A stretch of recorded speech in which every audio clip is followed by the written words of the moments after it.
Merhaba arkadaşlar. Şimdi size Bandicam'da ses nasıl ses ayarları nasıl yapılır? Mesela Bandicam'ı siz yüklediğiniz zaman Bandicam'ı ilk videonuza ses çıkmaz arkadaşlar. Bunun sebebi şimdi size anlatacağım.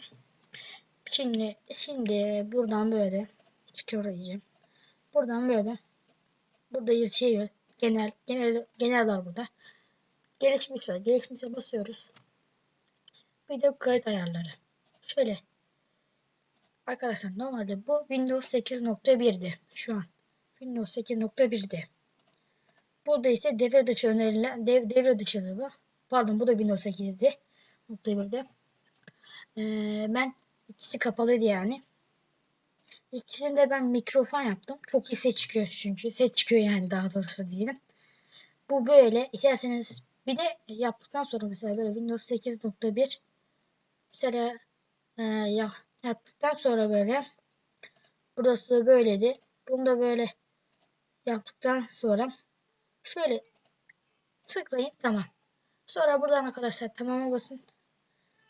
İşiniz bitecektir yani. Bandicam'la ses çıkabilir artık. Şimdi gördüğünüz gibi benim sesim çıkıyor öyle yani. Yoksa çıkmıyordu videolarda. İzlediğiniz için teşekkür ederiz. Daha çok video atacağız.